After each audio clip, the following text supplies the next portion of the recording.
शब बारात, वो रात जिसके बारे में कहा जाता है कि ये तकदीर बदल देती है। जरा सोचिए, क्या सिर्फ एक रात किसी के आने वाले पूरे साल को बदल सकती है?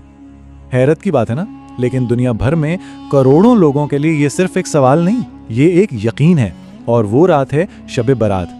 तो आइए आज इसी रात के बारे में जानते हैं। तो सबसे पहले बात करते हैं इसके नाम की। आखिर शब बारात का मतलब क्या है? देखिए, ये नाम दो हिस्सों से बना है। शब का मतलब तो सीधा सा है रात, और बारात का मतलब है निजात, छुटकारा। तो मतलब हुआ निजात की रात, गुनाहों से आज़ादी की रात। इसी वजह से इसे मग़फ़िरत की रात भी कहते हैं, यानी वो रात जब गुनाहों की माफ़ी मांगी जाती है और अल्लाह की रहमत ख़ास तौर पर नाजिल होती है। अच्छा, तो ये रात आती कब है? इस्लामी कैलेंडर के हिसाब से 8वां महीना है शाबान का, और इसी महीने की 15वीं रात, जी हाँ, वही शब बारात है। अब आते हैं इस रात की सबसे बड़ी, सबसे अहम बात पर, वो अकीदा जो उसे इतना खास बनाता है कि एक ही रात में पूरे साल की किस्मत का फैसला हो जाता है। तो सवाल ये है कि आखिर इस एक रात में ऐसा क्या खास है, क्यों इसे इतनी ज़्यादा अहमियत दी जाती है? इसका जवाब इस गहरे अकीदे में है कि उसी रात आने वाले पूरे साल के लिए हर शख्स का मुकद्दर, उसकी तकदीर लिख दी जाती है। और ये फैसले कोई मामूली फैसले नहीं होते। इसी रात तय होता है कि अगले साल कौन कौन दुनिया में रहेगा, कौन इस दुनिया से चला जाएगा और किसको कितना रिस्क मिलेगा। मतलब जिंदगी के सबसे बड़े फैसले। तो जब एक रात इतनी अहम हो, जिसमें साल भर के फैसले हों, तो उसे गुजारा कैसे जाता है? जाहिर है, इबादत में। ये रात पूरी की पूरी इबादत के लिए ही है।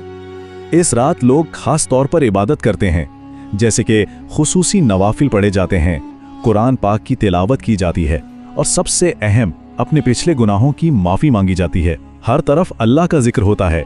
ये एक तरह से अल्लाह से अपने ताल्लुक को मजबूत करने की रात है। इबादत तो इस रात की रूह है, लेकिन इसके साथ कुछ ऐसे रस्म व रिवाज भी हैं जो नस्ल दर नस्ल चले आ रहे हैं। जैसे कि ये अपने इन प्यारों को याद करने का दिन भी है जो अब इस दुनिया में नहीं हैं।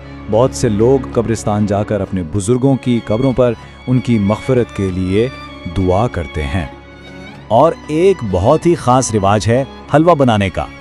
तकरीबन हर घर में एक मीठी डिश हलवा बनता है, लेकिन मज़े की बात यह है कि ये सिर्फ अपने लिए नहीं होता, इसे गरीबों में, पड़ोसियों में और रिश्तेदारों में बांटा जाता है। ये भी नेकी कमाने का एक तरीका है। अच्छा, तो क्या ये सब कुछ सिर्फ रात तक ही महदूद है? नहीं, ऐसा नहीं है। इस रात के बाद जो अगला दिन आता है, यानी 15 शाबान का दिन, इस दिन भी बहुत से लोग रोजा रखते हैं। ये एक तरह से उस रात की रूहानी कैफियत को अगले दिन में भी साथ लेकर चलना है। तो उन तमाम इबादत और रस्म रिवाज के पीछे असल पैगाम क्या है? इस रात की असल रूह क्या है? और वो पैगाम ये है कि ये रात दिखावे या शोर करने के लिए बिल्कुल नहीं है, बल्कि ये तो खामोशी से तन्हाई में इबादत करने और अपने अंदर झांकने का नाम है, यानी खुद से सवाल करने का वक्त। तो आखिर में यही सवाल रह जाता है कि खामोशी और गौर व फिक्र में गुजारी गई सिर्फ एक रात किसी के लिए क्या मायने रखती है? ये सोचने की बात है।